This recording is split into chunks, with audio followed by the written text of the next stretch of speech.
Audio Jungle.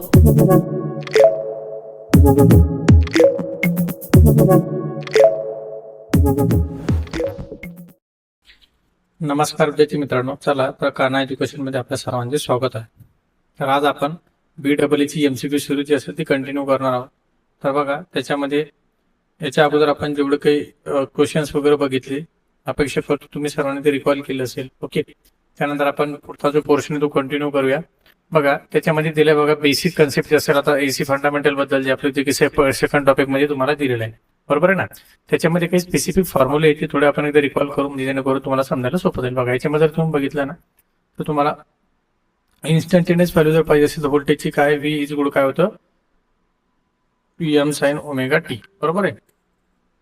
आणि same like that current जर पाहिजे असेल तर काय होईल IM sin ओमेगा टी. आता हे काय होतं की VM म्हणजे काय, IM म्हणजे काय, या सगळ्या गोष्टी आपण ऑलरेडी डिस्कस केलेल्या आहे. बघा, VM काय होतं मॅक्झिमम व्होल्टेज है ना.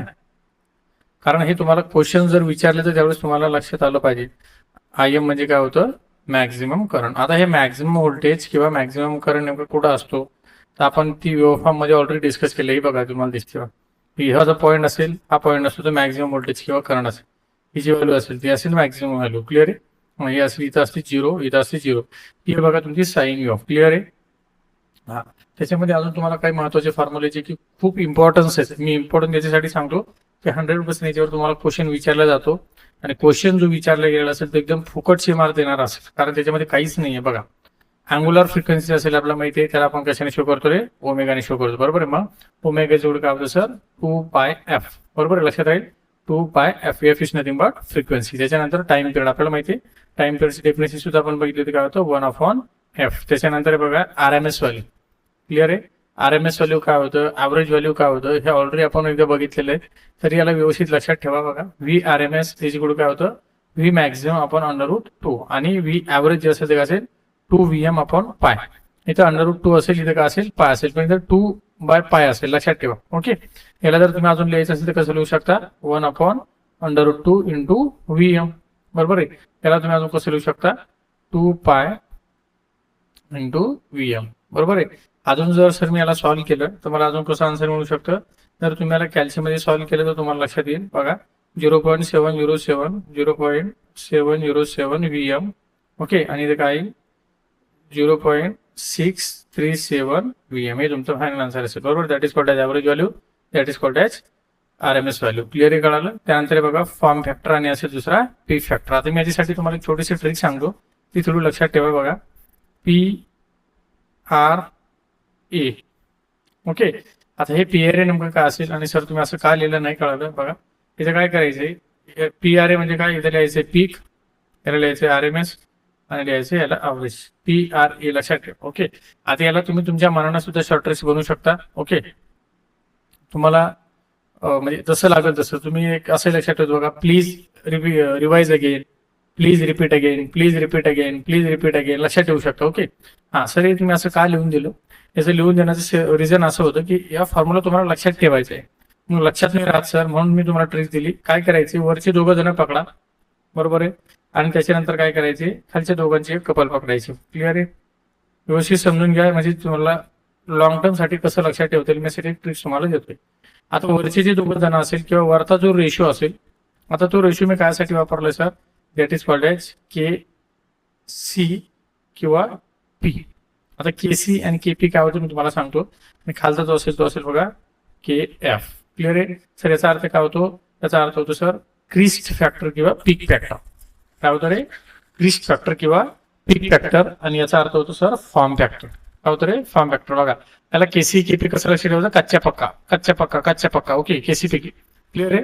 KC आणि KP दोघांचे डेफिनेशन मध्ये बघा, it is the ratio of peak value upon RMS value, that is called as crest factor किंवा पीक फॅक्टर. आणि the ratio of RMS upon average value, that is called as form factor. Clear आहे, कळालं. ही tricks लक्षात ठेवा. Please repeat again, please repeat again, please repeat again. Clear आहे, कळालं. हा, चलो, अपेक्षा करतो की तुम्हाला हा ट्रिक्स कळालेली असेल, बरोबर आहे. बघा, RMS अपॉन ॲव्हरेज, याचं जर ऍक्च्युअल जर आन्सर बघितलं तुम्ही, ते किती असतं 1.11, आणि याचं जे असेल किती येतं √2, म्हणजे किती येतं रे 1.414. That is called as peak factor. Clear आहे. त्यानंतर बघा आता हे फॉर्म्युले तुम्हाला लक्षात राहिले असेल, त्यावर तुम्हाला काही क्वेश्चन्स आहेत ते आपण आता वन बाय वन डिस्कस करूया. हा अजून थोडी एक महत्वाची काही कन्सेप्ट वाक्य होती छोटी, ती मी तुम्हाला सांगतो, ओरल लक्षात ठेवा. बघा डेल्टा आणि स्टार. आता हे बघा हा जो असेल हा कुठला आहे, स्टार कनेक्शन आहे, हा कुठला आहे, डेल्टा कनेक्शन. मी याच्यासाठी सांगतोय की तुम्हाला कन्सेप्ट एकदा व्यवस्थित समजली ना तर क्वेश्चन सॉल्व्ह करणं काहीच अवघड नाहीये. कारण तुम्हाला क्वेश्चन सॉल्व्ह करताना नेमकं यासाठी कशाचा वापर करायचा हे कळणं इम्पॉर्टंट. त्यासाठी मी तुम्हाला थोड्या वेळ कन्सेप्ट समजून सांगतो. बघा व्होल्टेज रिलेशन आणि करंट रिलेशन जे असतात या दोघांचा आपल्याला स्टडी करायचा आहे. बघा व्होल्टेज जे असतो तो नेहमी लक्षात ठेवा. बघा व्होल्टेज हा कुठं सेम असेल आणि करंट हा कुठं सेम असेल, बरोबर. तर लक्षात ठेवा स्टार साठी नेहमी करंट सेम असतो आणि डेल्टा साठी नेहमी व्होल्टेज सेम असतो. लक्षात राहील. स्टार साठी करंट आणि डेल्टा साठी नेहमी व्होल्टेज सेम असतो, बरोबर. मग तुम्ही जर बघितलं तर डेल्टा कनेक्शन मध्ये व्हीएल इज इक्वल टू काय असायचं, व्हीपीएस म्हणजे लाईन व्होल्टेज इक्वल टू काय असेल, फेज व्होल्टेज. आणि करंट रिलेशन जर बघितलं तर हा सेम आहे का, नाही, डिफरंट आहे. मी याला आणखी एक ट्रिक सांगतो ती लक्षात ठेवायची. बघा मग आता व्होल्टेज साठी काय डिफरंट आहे सर, सॉरी डेल्टा साठी काय डिफरंट आहे सर, करंट, बरोबर आहे. आणि स्टार साठी काय डिफरंट आहे सर, व्होल्टेज, बरोबर आहे. आता डिफरंट कसं लक्षात ठेवायचं बघा. आता आपल्याकडे दोनच गोष्टी व्हीएल आणि व्हीपीएच. तर व्हीएल ला लक्षात ठेवायचं लटकलेला व्होल्टेज. क्लिअर आहे. काय लक्षात ठेवायचं, लटकलेला व्होल्टेज. मग लटकलेला म्हणजे काय, √3 that is called as VPH. Clear आहे. अशा पद्धतीने फॉर्म्युला लक्षात ठेवा. आता याला तुम्हाला कन्वर्ट करणं सोपं जाईल. म्हणजे काय sir, VL is equal to असेल √3 इंटू व्हीपीएच. बघा हाच फॉर्म्युला वापस आलेला आहे. क्लिअर आहे, कळालं. सेम लाईक दॅट इथं सुद्धा लक्षात ठेवायचं आहे लटकलेला करंट. मग काय लक्षात ठेवायचं सर, IL डिवाइड बाय √3, बरोबर. म्हणजे काय, IPH. क्लिअर लक्षात राहील. जर याला जर मला परत करंट काढायचं असेल तर मी कसं करू शकतो, IL इज इक्वल टू काय असेल सर, √3 IPH. खतम. क्लिअर आहे. हा लटकलेला व्होल्टेज लटकलेला करंट लक्षात ठेवा, जेणेकरून तुम्हाला कन्फ्युजन होणार नाही. स्टार साठी करंट सेम, डेल्टा साठी व्होल्टेज. ओके. हा चलो. त्यानंतर बघा थ्री फेज सिस्टम. आता थ्री फेज सिस्टम मध्ये नेमकं काय ते लक्षात ठेवा. हा एकच फॉर्म्युला आहे, खूप इम्पॉर्टंट आहे, तो लक्षात ठेवा. √3 VL IL cos phi. VL म्हणजे लाईन व्होल्टेज, IL म्हणजे लाईन करंट. आणि बॅलन्स लोड कंडिशन जे असतात त्याच्या कुठल्या कुठल्या 3 कंडिशन आहेत ते इम्पॉर्टंट लक्षात ठेवा. सगळ्यात पहिली ऑल फेज व्होल्टेज इक्वल पाहिजेत. त्यानंतर फेज करंट सुद्धा कसे पाहिजेत, इक्वल पाहिजे. आणि all are place 120 degree to each other. म्हणजे अँगल जो असेल त्याचे किती पाहिजेत, प्रत्येकाचा 120 डिग्री अँगल पाहिजे. क्लिअर आहे, कळालं. ओके चलो. त्यानंतर आपण आता क्वेश्चनला सुरुवात करूया. बघा क्वेश्चनला सुरुवात करताना एक गोष्ट लक्षात ठेवा. समजा तुम्हाला एखादा क्वेश्चन दिला, बरोबर आहे. आता क्वेश्चन दिल्यानंतर तो डायरेक्टली वाचून आन्सर सॉल्व्ह करायचे मागे नका लागू. क्लिअर आहे. पहिले हे समजून घ्या की या क्वेश्चन मधून मला काय पाहिजेत त्यांना, बरोबर आहे. कारण कधी कधी काय होतं की तुम्हाला असे क्वेश्चन दिले जातात की ते 2 ते 3 ऑप्शन असं वाटतं की हे आन्सर असू शकते किंवा हे. कमीत कमी स्टडीमध्ये जास्तीत जास्त तुम्हाला कसे क्वेश्चन ट्रॅक करता येईल याची थोडी आयडिया ही प्रॅक्टिस मधूनच तुम्हाला येऊन जाईल. ओके. बघा आता या क्वेश्चन मध्ये तुम्हाला काय दिलं, and alternating current quantity. Okay. आता ते कोणते कुठले असू शकतात, व्होल्टेज असेल, करंट असेल किंवा पॉवर असेल. Okay. Is defined as the one which changes its as well as with respect to time. म्हणजे सहसा त्यांचं म्हणणं काय की बाबा मी अल्टरनेटिव्ह क्वांटिटी जर बघितली त्याच्यामध्ये व्होल्टेज असेल, करंट असेल किंवा पॉवर असेल, याच्यापैकी की कशामध्ये चेंज येतो विथ रिस्पेक्ट टू टाइम. लक्षात आलं. हा आता आपल्याला माहितीये की जर तुम्ही बघितलं असेल, आता एक एक गोष्ट लक्षात ठेवा. आता इथे जर तुम्ही बघितलं डायरेक्शन, हा याच्यामध्ये चेंज येतो सर. व्हॅल्यू मध्ये चेंज येतो का, आता हे सध्या थोडं आपण बाजूला ठेवू. पोलॅरिटी मध्ये चेंज येतो का, येस येतो सर. ओके. फेज मध्ये चेंज येतो का, नाही. व्हॅल्यू मध्ये येतो का, आता व्हॅल्यू बाजूला ठेवू. फेज मध्ये येतो का, नाही. बरोबर आहे. मग एक गोष्ट लक्षात ठेवा, मला फेज मध्ये तर time with respect to time येऊ शकत नाही. म्हणजे सर मला असं वाटतं की 2 ऑप्शन जागेवर गेलेले आहेत, बरोबर आहे. म्हणजे कुठला बी आणि कुठला गेला सी. म्हणजे काय, असाही एकच ऑप्शन राहिला, that is called as value and that is called as direction. असं लक्षात ठेवा. समजा इथे तुम्हाला अभ्यास जरी नसला तरी तुम्हाला माहिती आहे टायमिंगनुसार फेज थोडी ना चेंज होत असतो. एका सेकंदात आर, एका सेकंदात असं थोडी ना होणार, बरोबर आहे. डायरेक्शन बदलू शकते, पोलॅरिटी बदलू शकते. मे बी तुम्हाला कन्फ्युजन सर मला व्हॅल्यू नाही सांगता येणार, राहू द्या ना. ही माहित नसून सुद्धा तुम्ही आन्सर देऊ शकता. क्लिअर आहे. अशा प्रकारे आन्सर सॉल्व्ह करा. नंतर नेक्स्ट बघा, all the home appliances such as TV, washing machine etcetera operate on. बघा टीव्ही जे असेल, वॉशिंग मशीन असेल, कुठल्या सप्लायवर चालतं रे, हे तुम्हाला आता सांगायची गरज असेल का, नाही सर. हे ऑलवेज कुठल्या सप्लायवर चालेल, only DC sorry AC voltage. That is not. त्यानंतर dash is a graph of magnitude of a quantity with respect to time. बरोबर आहे. म्हणजे आपण बघितलं होतं की हिच्या ग्राफ वगैरे जे असतात, हा जो ग्राफ असतो किंवा तुम्ही म्हणू शकता graphical representation with respect to time, त्यालाच आपण काय म्हणत असतो रे, वेव्हफॉर्म. बरोबर आहे ना. हा, त्यानंतर नेक्स्ट बघा.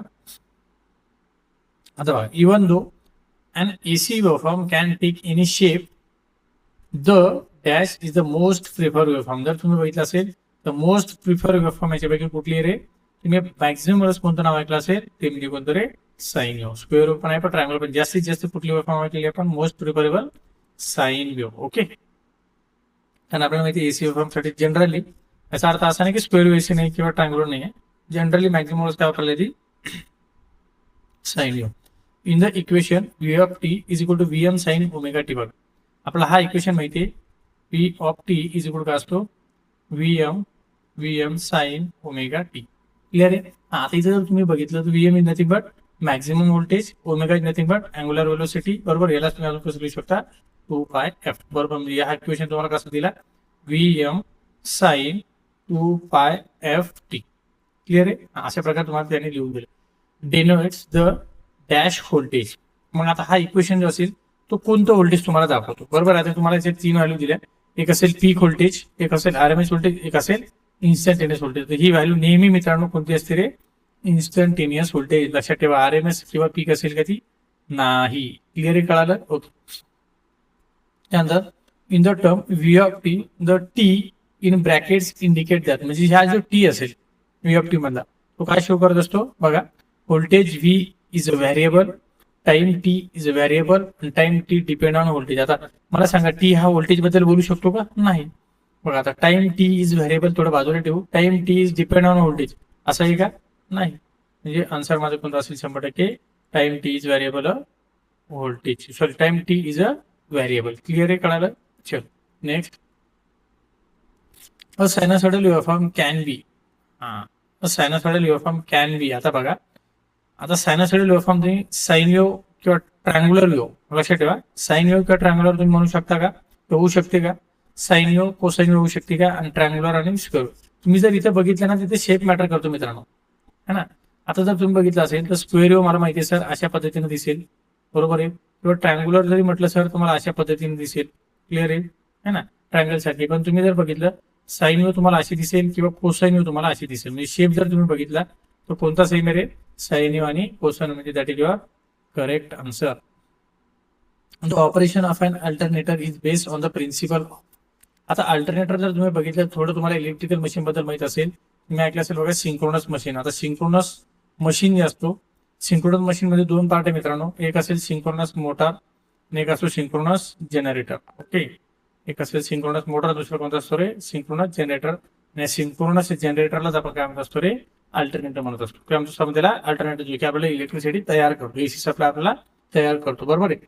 मग the operation of the alternator base on the कोणते असेल, म्युच्युअल इंडक्शन असेल का, नाही सर मला माहिती म्युच्युअल इंडक्टन्स हा ट्रान्सफॉर्मर साठी वापरला जातो.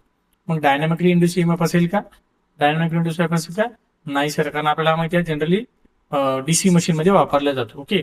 मग कुठला असेल sir, electromagnetic induction. That is your correct answer. Okay. Clear आहे. कारण याचं आउटपुट जे असतं ना, जनरेटर आहे ना, तर जनरेटरचं आउटपुट काय असेल तर ईएमएफ. लक्षात ठेवा. म्हणजे तुम्हाला आउटपुट काय असेल, इलेक्ट्रिक.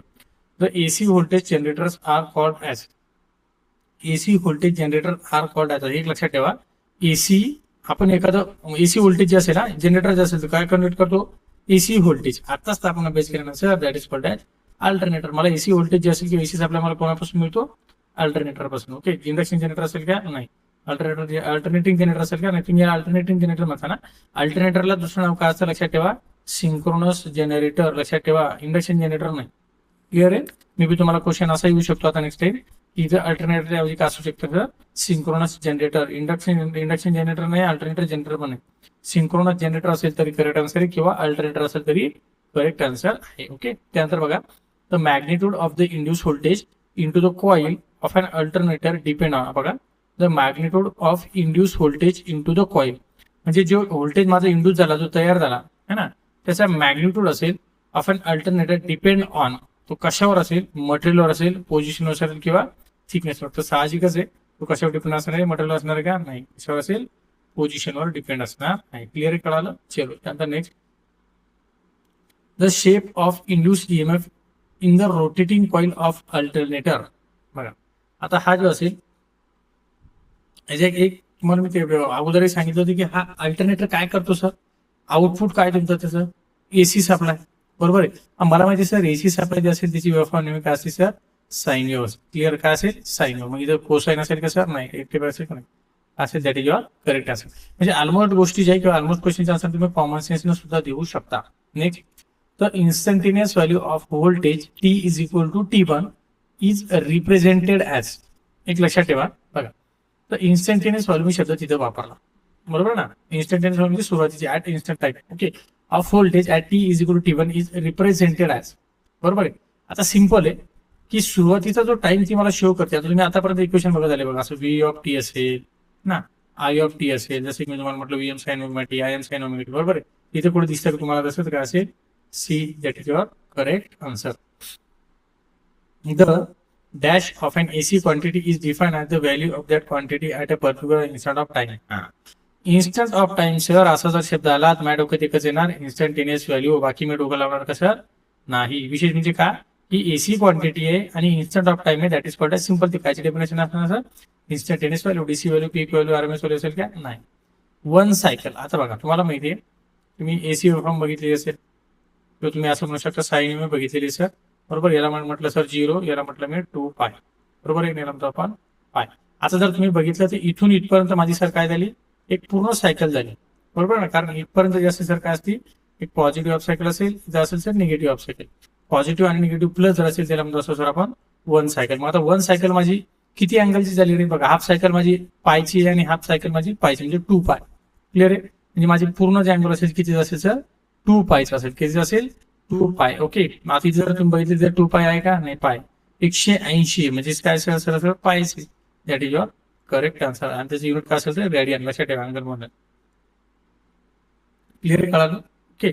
तर अपेक्षा करतो विद्यार्थी मित्रांनो की तुम्हाला ह्याचे बेसिक क्वांटिटी जे असेल किंवा बेसिक क्वेश्चन जे असेल याच्या रिलेटेड मी तुम्हाला एक्सप्लेन केले, तर तुम्हाला व्यवस्थित समजलेलं असेल. याच्या व्यतिरिक्त अजून जर तुम्हाला काही डाऊट असेल किंवा काही क्वेश्चन्स असेल, काही क्वेरीज असेल तर 100% तुम्हाला मेसेज किंवा कमेंट करू शकता. शुअर जर तुम्ही व्यवस्थित सिस्टमॅटिक जर आपले व्हिडिओ बघितले, व्यवस्थित जर त्या क्वेश्चन्सला अनालिसिस केलं तर 100% खात्रीशीर सांगतो मित्रांनो तुम्हाला आउट ऑफ मार्क्स पडू शकतात. ओके. चला भेटूया लवकरच पुढच्या व्हिडिओमध्ये. ठीक आहे. थँक्यू.